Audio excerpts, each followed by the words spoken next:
Greetings. My name is Egon Shalakian, and I am a scholar who has publicly appealed to the heads of world powers, Biden, Putin, and Xi Jinping.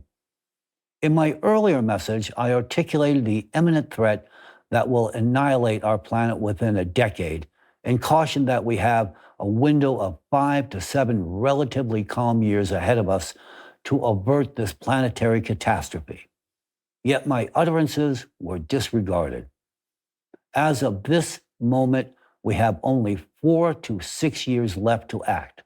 My scientific peers and I resolved to persist in our endeavors for the benefit of humankind without anticipating any assistance from the authorities. Recently, however, something changed and our mission is now in dire peril. Before I proceed, please allow me to present myself once again.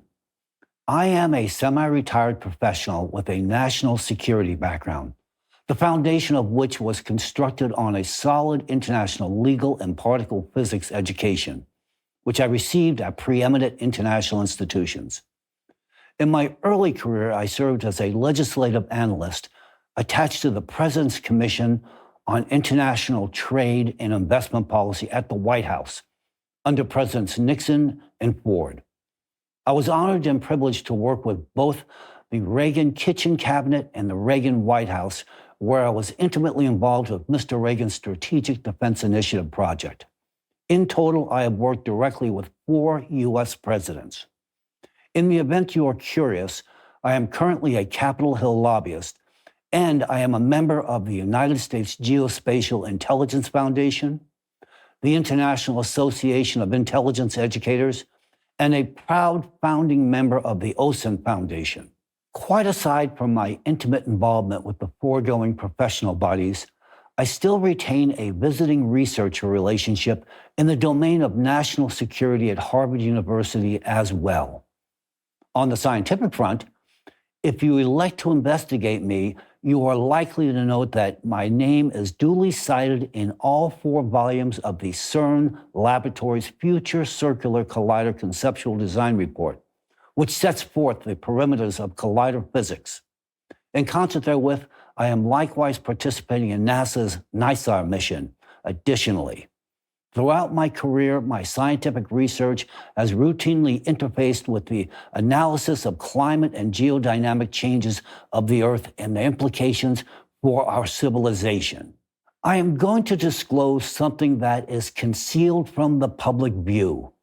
It pertains to the imminent future of Russia and consequently the entire world. Hence, I, Egon Shalakian, urge everyone who listens to me, ensure that my message today reaches Mr. Putin and his associates without delay. Russian citizens, disseminate my words to every individual in your nation. This is a reality that you need to be aware of. Mr. Putin, I have already issued public appeals to presidents. I had little expectation from Mr. Biden. He is surrounded by too many voices to hear my voice. However, I was relying on your rationality, Mr. Putin, on the assumption that you are a sensible person and will hear me, but it did not occur. No one I appealed to heard me whatsoever. Therefore, I was not intending to make any further appeals. Nevertheless, after what I heard from you, Mr. Putin, at the forum on February 20th, 2024, I cannot keep quiet. At the forum, you stated that climate change is the most important urgent issue for you. You expressed that you are willing to collaborate with those who can address this problem. You declared that you were worried about the future of Russia. Eloquent words, but your deeds are contradictory. On the one hand, you manifest your readiness to cooperate with those who can mitigate climate change. However, on the other hand, you persecuted scientists who have been alleviating climate change in Russia and Eastern Europe for a decade, owing to the experimental equipment they devised. You have not only halted the work of my scientific colleagues, but also of the volunteers who have assisted scientists in the arduous task of countering climate change. You have destroyed our cohesive scientific community and the sole hope of all humankind. If by your words about cooperation you imply such actions, then it's rather frightening to be your ally, Mr. Putin. I know that as a former KGB agent, you don't believe in words. You trust facts. So let's converse with you in your language and in the language of tangible facts. We begin by acknowledging that Russia is among the countries that pose a threat to the whole world. I am not referring to the political factor, but rather the climatic one, the actual and impending peril that you have engendered. It is common knowledge that the landmass of Russia, over which you govern, experiences a warming rate that is nearly triple that of the rest of the planet.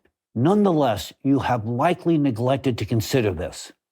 Nor do you consider why, despite this reality, for the past decade, Russia has witnessed fewer and milder calamities than other regions.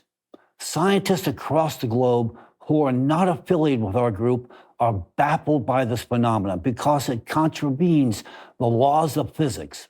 It is a manifest paradox, an anomaly. How is it that while temperatures are anomalously escalating in your state, the perilous source of excess heat is within your borders, yet the trend of frequency and intensity of calamities is augmenting in other states, not in Russia? What accounts for this? Moreover, with such anomalous temperature rises and their fluctuations, the wind velocity should have amplified, but in contravention of the laws of physics, the average wind speed, on the contrary, has decreased both in Russia and in Eastern European states. Some conjectured that your state's scientists were so astute that under your rigorous supervision, they devised something that could withstand the climate. But they were mistaken. So despite the presence of various risk factors, what explains the low occurrence of cataclysms in Russia? Some might attribute this to divine intervention and assume that Russia enjoyed a special protection from God for a decade. However, I can attest that the reduction in the frequency and severity of natural disasters in Russia was due to the efforts of our group of scientists and the experimental equipment that I mentioned earlier. These were designed to alleviate the impact of climate cataclysms and were installed in Russia, which was identified as the most vulnerable place in the world. I will present some scientific evidence that corroborates the effectiveness of this equipment shortly. But first, I want to explain why, after 10 years of successful operation, the scientists who are my friends and colleagues are no longer able to continue their work, and why the equipment was dismantled and removed from Russia. To comprehend the reasons, it is essential to note that the work of our group of scientists who devised the equipment was linked to the activities of an international organization whose volunteers assisted us in conducting research for over 2 decades. However, on August 8th, you in Russia prohibited and expelled this organization, having orchestrated terror and persecution on ordinary volunteers who aided us scientists in safeguarding your territory from cataclysms, thus conferring you immense economic benefit about which, regrettably, you did not even suspect, as I perceive now. Consequently, the scientific activity of our organization on your territory was terminated. Therefore, on August 10th, my colleagues as law-abiding citizens ceased the work of equipment in Russia. You see, Mr. Putin, I have never regarded you as my friend. We are on opposing sides of the barricades. I did, however, acknowledge you as a worthy adversary notwithstanding. This personal assessment was derived from our earlier years with Mr. Yeltsin, once I served as a Comecon financing specialist with the Russian Ministry of Finance, and we met. Mr. Putin, what respect can there be after you expelled those who protected your country? As a consequence of these impetuous actions, your country and the countries of Eastern Europe, shielded by the protection of this equipment, were left without it, and now this will affect not only your territories, but the whole world. And after all of this, you now rise and say that you are concerned about the future of your country. Well, let's converse about your country, Mr. Putin. The equipment shutdown has already had a detrimental impact on Russia and has already inflicted compounded economic harm in the country. I will return to this issue a bit later, sir. Given the increasing trend that has started to manifest, natural disasters will become more common and more powerful, and you will witness it soon. These cataclysms will cause immense damage and agony to people. And the only one responsible for this in the eyes of people will be you, Mr. Putin. In my previous address to you, you did not heed me. So heed me now. Accept advice from a knowledgeable person. If I were in your position, I would not run for president. Heed my warning.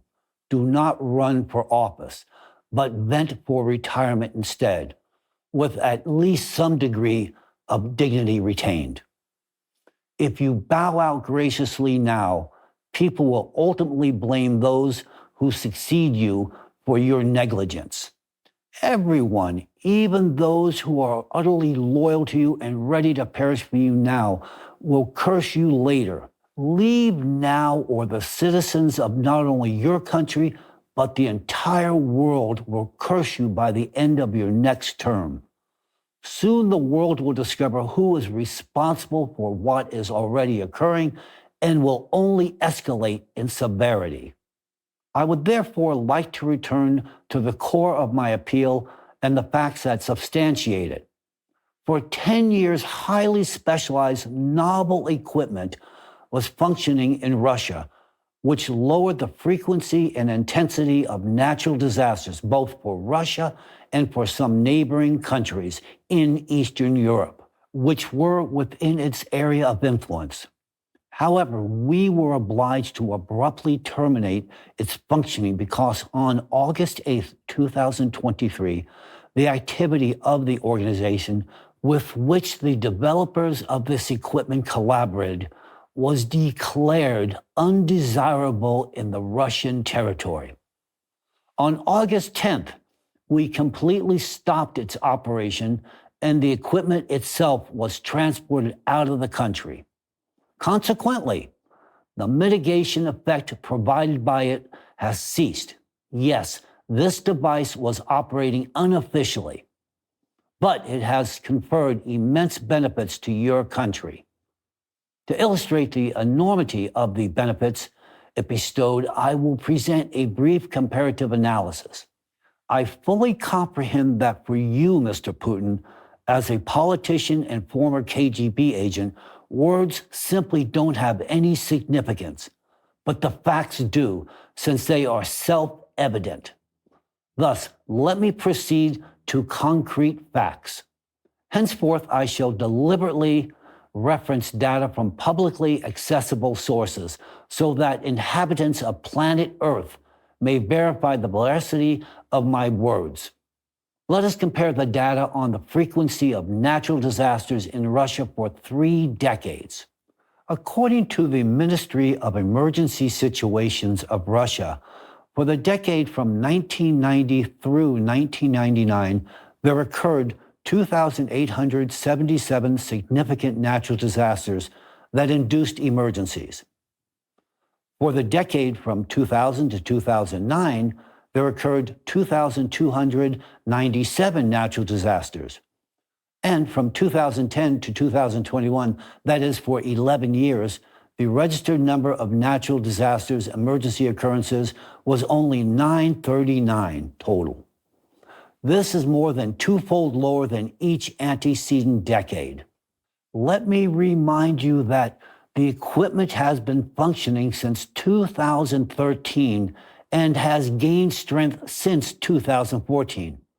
In this respect, observe that 447 events in 11 years, which is nearly half, occurred prior to 2013. From 2013 to 2021 inclusive, which is 8 years, there were merely 492 natural disasters. Contemplate this. Less than 500 cataclysms in 8 years, while in prior decades, there were almost 3,000 in 10 years. The statistics released by the Ministry of Emergency Situations demonstrates that in 2022, there were merely 78 natural disasters in Russia, which is 2.5 times lower than the year prior. These indisputable facts, which evidence that on the territory of Russia, during the preceding 10 years, the frequency of natural disasters has sharply decreased. The fact of this decrease is also reflected in the graphs compiled by other monitoring services of the world. Mr. Putin, has no one from the scientific community in your country taken an interest in this fact? Has no one noticed this glaring inconsistency that the frequency of extreme natural phenomena is rising globally and in other countries, but decreasing in Russia? Furthermore, this decrease is not attributable to any cyclical atmospheric phenomenon or the Southern Oscillation. For example, we will take a graph which illustrates the trend of weather-related hazards in Russia as compiled by Bloomberg using data from the Hydrometeorological Center of Russia. I chose this graph as an illustrative example for a specific purpose. This graph was referenced in the Bloomberg article to demonstrate the purported intensity of natural disasters in Russia, which naturally elicited a smile from me, as I imagine it would likewise do for any other scientific-minded person. Because, in fact, this graph does not exhibit a consistent growth trend. Upon closer inspection, one can discern that the growth trend in this graph persisted until 2013 through 2014, and then the graph indicates stabilization at a constant level. The trend became horizontal. Growth ceased and started to display indications of decrease. Note that this has happened precisely since 2014, when our equipment commenced operating at full power. Consider the increasing trend of billion-dollar disasters in the U.S. That is what growth looks like. While the graph of cataclysms in Russia demonstrates stabilization after 2013, with a downward trend after 2014. In order to draw a meaningful contrast, we will use the MDAT database as our source of data. This database provides a comprehensive record of natural disasters across the globe from the year 1900 until the present day. MDAT records natural disasters that have at least one of the following criteria: 10 fatalities, 100 affected people, a declaration of state of emergency, or a call for international assistance. According to this international database, the number of climate disasters in the world is rapidly increasing. However, in Russia, the number of climate disasters has been decreasing since 2013. I ask you, how could this conspicuous anomaly escape one's notice, particularly in light of the established fact that the temperature on the Russian territory is quite literally increasing almost 3 times more rapidly than generally on the planet? The increase of the mean annual temperature for the Russian territory over a decade is nearly 70% greater than for the globe. It is important to comprehend that every tenth of a degree of warming drastically augments the likelihood of severe and devastating cataclysms. Such an extreme escalation in temperatures should have inevitably influenced the number and intensity of cataclysms in the region.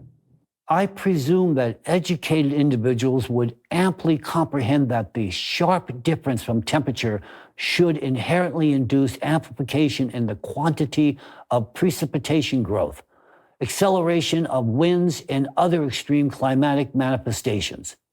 This is a physical law. If the temperature in a certain location shows intensive changes, then the climatic changes on this territory should correspondingly be more pronounced. Was there not a single scientist within your circle who wondered just why, despite the intensity of temperature increase, the equivalent intensity in the growth of cataclysms had not been observed for a decade? Nevertheless, the Hydrometeorological Center of Russia asserts that in 2021 and 2022, a downward trend in the number of days with strong winds has been detected for most of Russia. Likewise, a general reduction in the average wind speed was identified. If we consider the graphs of precipitation, quantity, and extreme hydrometeorological phenomena on the Russian territory, we will discern that the same downward trend is evident on them. Since 2013, the number of these events has been diminishing.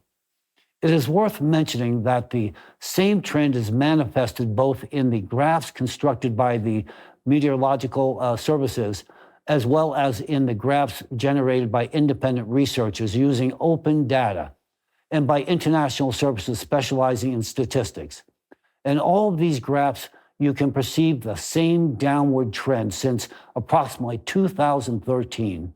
A mere comparison of the number of natural disasters in Russia and other countries over a decade reveals a clear pattern. Countries with comparable or even much smaller land territories have endured much more severe, numerous cataclysms than Russia. I hope that intelligent people now have the question arising: how could Russia, a country with such a vast territory, have such a low level of large-scale catastrophes?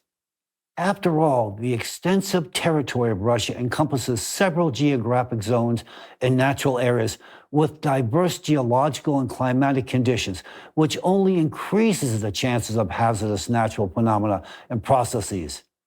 The majority of the nation's land area, over 60%, is covered by permafrost, which is currently undergoing rapid thawing from beneath. A fifth of the country lies within the Arctic zone, where the most extreme temperature fluctuations occur. Russia borders 12 seas across 3 ocean basins and hosts approximately 300 volcanoes, of which nearly 25% are actually active. These factors produce the most adverse circumstances that should invariably result in an ascending trend of cataclysms within Russia. By all physical laws, Russia should witness more frequent and intense cataclysms. Yet the magnitude and number of natural disasters in Russia have not risen for the past decade, and these are real, tangible facts.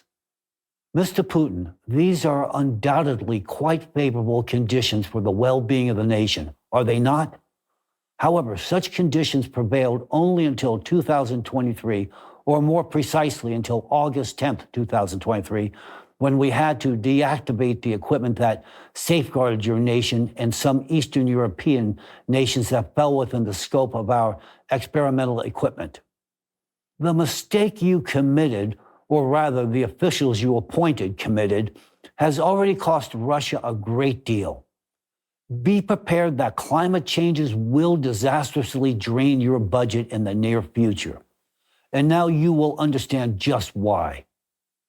On September 3rd, 2023, one of the esteemed volunteers of our organization, whose activities were declared unwelcomed in your country, made a public statement.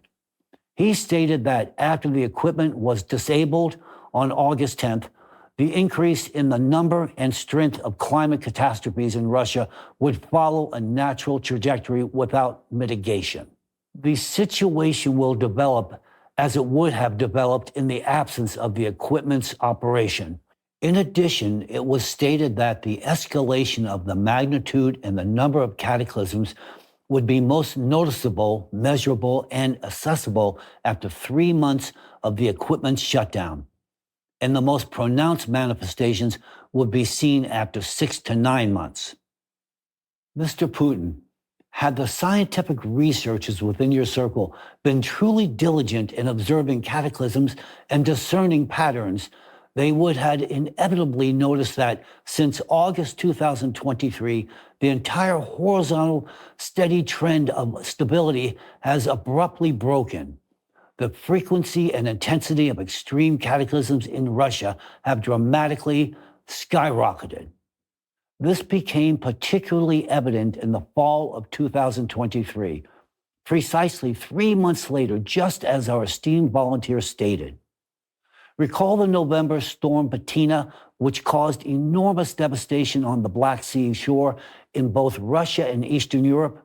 Indeed, such a storm with such wind velocity and rainfall had not been witnessed for over a century. What about the anomalous floods in the Primoryet region in August 2023? Meteorologists have asserted that this magnitude of precipitation and flooding has never been seen there before, not to mention the excessive number of storms, gales, and precipitation, including rain and snow, that descended on Russia in the autumn of 2023 and winter of 2023 through 2024, causing severe harm to infrastructure. The veracity of this trend was confirmed by the statement of the head of the Russian Hydrometeorological Center, who noted that the winter of 2023 through 2024 realized the heaviest snow levels in decades.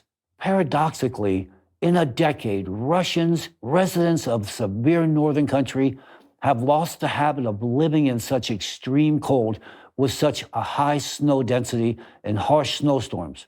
At this point, the world community, I rather suspect, might harbor some degree of envy, giving rise to the obvious question: what was the reason for examining the effect of the experimental equipment specifically on Russian territory?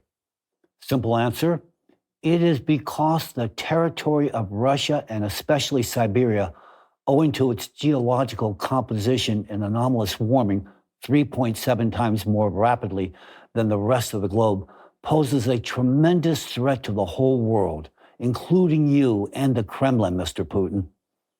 Hence, the operation of this equipment was intentionally directed toward this geographic region. And as you already know, it constrained the threat for 10 years. The difference in the climatic situation in Russia prior to and subsequent to the equipment shutdown is evident. It was effectively diminishing the frequency of extreme natural events and alleviated their impacts for both Russia and some Eastern European nations. And of course, when discussing the advantages it conferred, I must not omit the economic aspect as promised. According to the Russian Ministry of Emergency Situations in 2022, economic losses from natural disasters for Russia totaled only 7.2 billion rubles. At the current exchange rate, this is approximately 80 million US dollars. In contrast, in America, the losses from natural disasters in 2022 amounted to $164 billion. Hence, Russia's economic losses for 2022 are 0.05% of the amount of U.S. losses. A similar trend prevailed for the entire preceding decade.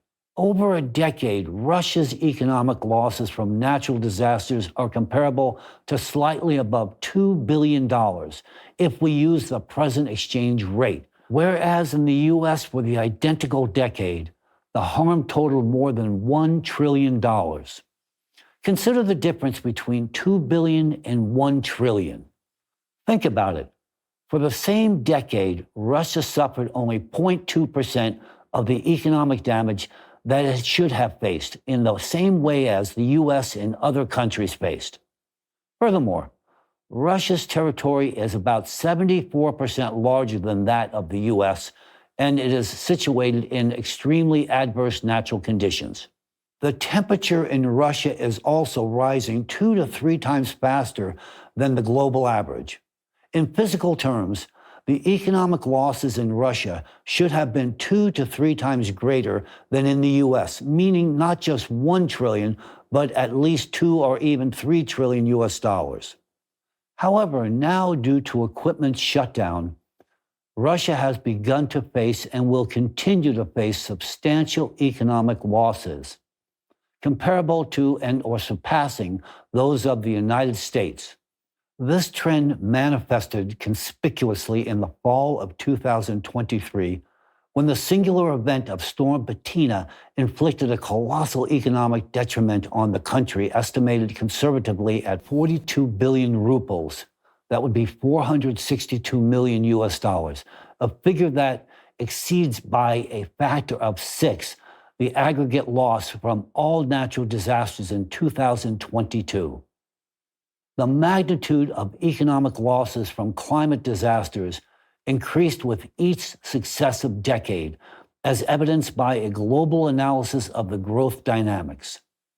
For instance, on the graph, you can observe the catastrophic increase in losses from 2010 to 2019. However, if we try to display Russia's share of losses for this decade, it will be so negligible that it is indiscernible on the graphic scale. This is remarkable considering that this is a country that encompasses 1/6 of the terrestrial surface.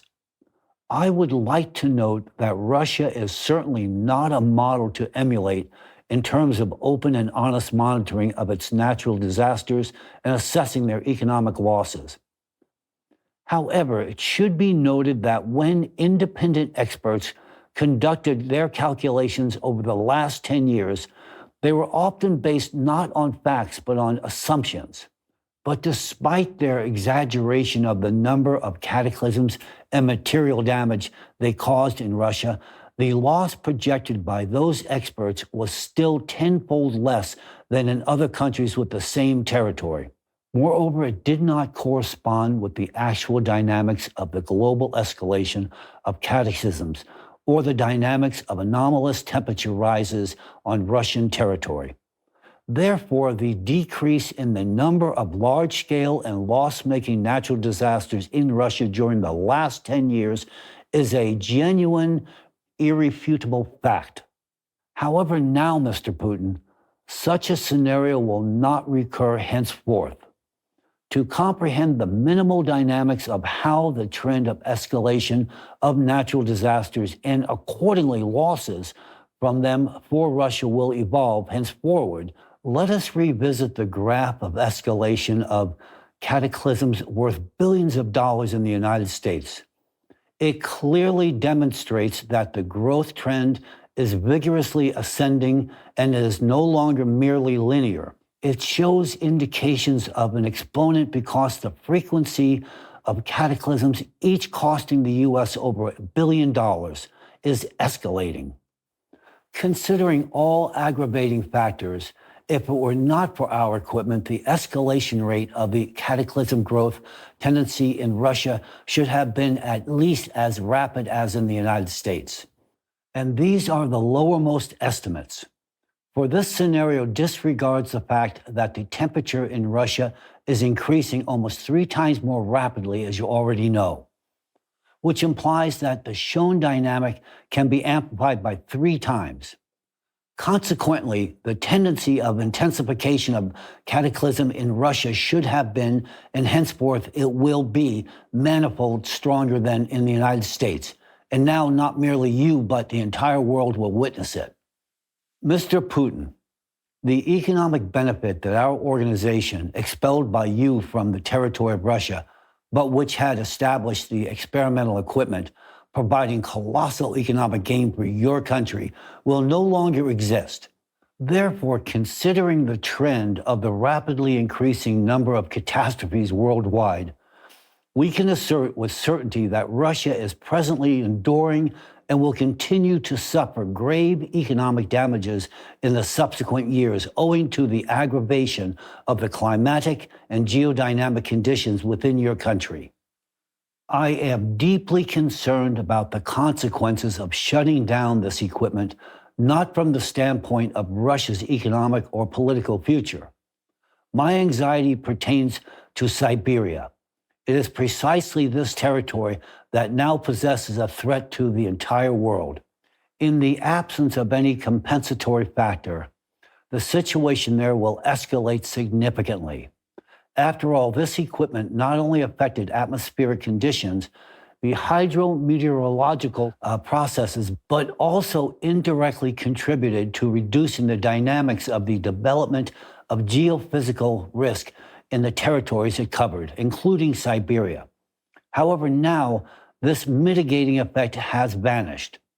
What does this mean from a scientific standpoint for the fate of Russia and the world? To answer this question, it is essential to consider the severity of the situation our planet is currently facing. Catastrophic climate changes on our Earth occur cyclically once every 12,000 years. And today we live precisely during such a cyclical period when external cosmic influence imparts additional energy to the core of our planet. This leads to intensified magmatic activity, natural disasters, activation of endogenous processes, accelerated melting of glaciers, and exponential growth in seismic and volcanic activity. I would like to remind you that a significant portion of Russia's territory lies within the Arctic Circle, including much of Siberia. It is precisely there that record-breaking warming is occurring right now, driven by endogenous processes, and the rate of this warming is accelerating rapidly. Heat is already building up beneath Siberia in the upper layers of the mantle, and the thin lithospheric crust is beginning to melt with magma. In various regions of the Arctic, scientists from different expeditions, independently of each other, are already observing an intensification of underground thermal fluids, an increase in heat flow, and the appearance of thermal anomalies, hotspots. They note the accelerated melting of perennially frozen ground on the ocean floor, the bottom melting of glaciers, the bottom melting of Siberian permafrost, and the formation and expansion of methane craters in the areas where heat flow is increasing. The number of earthquakes in Siberia has significantly increased and will continue to rise. Additionally, Chinese scientists have recorded that the electrical conductivity in the mantle beneath Siberia at depths of 400 to 900 kilometers is significantly greater than the average conductivity worldwide. All these facts point to a growing activation of the Siberian depths, which could lead to a tremendous and large-scale catastrophe. As humanity, we have very little time left when we can actually undertake anything and somehow secure our future. We have no more than 4 to 6 relatively calm years remaining. Why do we declare such a short time frame? Because the situation on the planet right now is much worse than ever before in its history. During previous cycles, some of the excess energy from the depths was expelled through the ocean, which helped sustain life on the planet. But now the entire volume of the world's ocean is permeated with nanoplastic, which reduces the thermal conductivity. Since 1950, all the plastic we produced on Earth has ultimately ended up in the ocean, where there is now between 75 to 200 million tons of it. The area of plastic islands on the ocean surface is equal to the territory of the United States and Australia, but this is only 1% of the plastic. Meanwhile, 99% of the plastic in the form of nanoplastics is practically in every molecule of ocean water throughout its entire depth, significantly disrupting the ocean's thermal conductivity. Evidence of the irreversibility of the ocean's demise is the final death of coral reefs, vast underwater organisms that existed for hundreds of thousands of years. Today, the ocean is warming at an unprecedented rate. Shocking scientific data on ocean temperatures in 2023 and 2024 have exceeded all existing predictive models except for ours. And there are no indications whatsoever that this process will reverse itself. Thus, due to anthropogenic influence, the ocean no longer performs its thermal conductivity function, and heat remains trapped in its depths, increasing magma activity across the entire planet. These devastating conditions create the prerequisites for a global planet-wide catastrophe, which the Earth has not yet witnessed, but of which we, modern humanity, are likely to become witnesses to. Mr. Putin, the information you have just received is conclusive evidence built on a foundation of tangible facts. Should you have difficulty comprehending such data, I would then encourage you to turn to the resources readily available to your good self from within the Russian Academy of Sciences for concise clarification. The urgency of altering policies and rhetoric on climate and geodynamic changes on Earth is paramount, as the threatening processes are accelerating at a swift pace. Compare the condition of the ocean a decade ago, 2 years ago, a year ago, and now, in 2024, and contemplate how much time remains for humankind. We squander debating the cause of climate change. Rather than disputing the matter, we ought to be collaborating and seek a resolution. In the end, the responsibility rests solely with humans. It is imperative for politicians, especially in the former Soviet nations, to alter their attitude towards people, particularly scientists and volunteers helping them, and renounce the most deleterious Soviet customs in this regard. It is unacceptable to penalize and persecute those who confer immense benefit not merely to their nations, but also to humankind in general. Moreover, it is essential to acknowledge that climate matters cannot be exploited for profit and political gains. Presently, the climate and geodynamic agenda must be paramount if we as humankind are to survive at least the ensuing decade, which is highly dubious given the exponential escalation of climate threats, which can engender unforeseeable and catastrophic consequences. The moment has arrived to cease making profits and building political careers on the climate issue, when the existence of all, I stress all, is at stake. Otherwise, we will veritably repeat the destiny of Mars, which was formerly alive but forfeited its atmosphere and water. Children born today might not be able to get to know what school is, for they will simply fail to reach that age owing to the intensification of climatic and geodynamic catastrophes in their country, in their city, and in the street.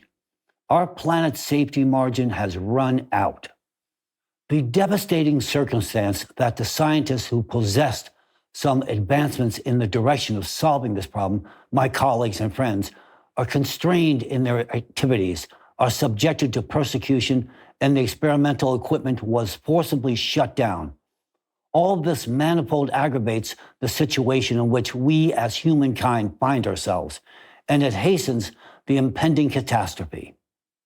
Mr. Putin, I presume that the facts that I have cited herewith will suffice to acquaint you with the gravity of the fatal mistake you have committed by oppressing in your country excellent scientists, my colleagues, who have devoted decades of their lives to research, thanks to which for 10 years your nation has benefited enormously, along with some nations of Eastern Europe, which also profited from our experimental equipment.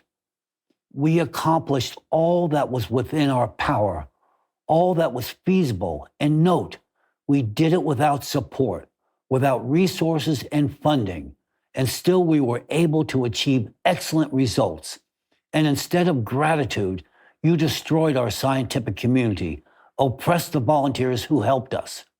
You facilitated the circumstance that your proxies swayed the politicians of your neighboring country, where our volunteers and participants, very best and most decent people, were indicted with criminal cases. These individuals were traumatized through your raids, intimidation, and humiliation.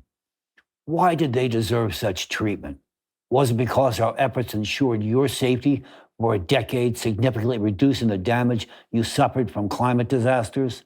In the beginning, your officials, Mr. Putin, did everything to deceive, discredit, and create adverse and false reputation for our organization.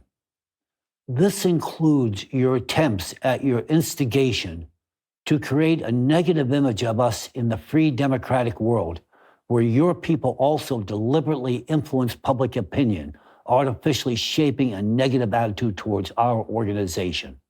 For what? For what purpose? So that some of your appointed officials can be promoted, stand out with merits, and be awarded new distinctions. Is that the price of Russia's future? Is that the price of safety of millions of people who, instead of their former protection, will now face unprecedented natural disasters in their regions and cities? I can say what the price of Russia's future is. The price of Russia's future is a fake medal on the chest of a fake official whom specifically you appointed to this position, Mr. Putin. And the fake praise, you are worthy, from a chorus of fake people singing to a fake official during the presentation of his fake medal. That is the entire price of Russia and you as its leader, Mr. Putin. And therefore, I will allow myself to remind you of my advice. Do not run in the upcoming elections if you have retained your sanity and rational mind. You are called the great Grand Master of this world. But now you find yourself in a stalemate into which your officials have driven you, those you trusted and appointed to responsible positions. You are becoming a hostage to your own situation and your ill-considered actions. In any scenario, people will curse specifically you. Even if we manage to rescue our planet from an impending disaster, I must stress without financial backing and amid total oppression, individuals in your country will still suffer. They will face severe consequences of climate-related disasters, and they will curse the person accountable for all these calamities. In the event that our group of scientists and the volunteers who help us do not succeed, cannot find funds and support, and we cannot find a solution to stop the planetary catastrophe, the world is doomed. And in the final throes, not only every citizen of your country, but all the people of all this world, as long as they have breath, will curse you even after your death, despite the fact that you may not have directly caused the disaster, but those whom you entrusted with power did. I don't know whether it was with your knowledge or not. They were the people you appointed, and you bear full responsibility for their actions and what they have done. Believe me, people in the whole world will know who is truly responsible for the death of humankind. And when they are dying, their curses will be hurled precisely at you, Mr. Putin. Therefore, hear me out, Mr. Putin. Leave now, and people will still keep respect for you. Leave now, and people will forget just what you have done because they will soon have more pressing concerns. Leave now, and you will preserve the memory of yourself as a great Grand Master. This is your only chance to save face and dignity. I would strongly advise you to use this chance now. However, I understand perfectly well that you will not take this step. Personal power is far more valuable to you than the lives of billions of people.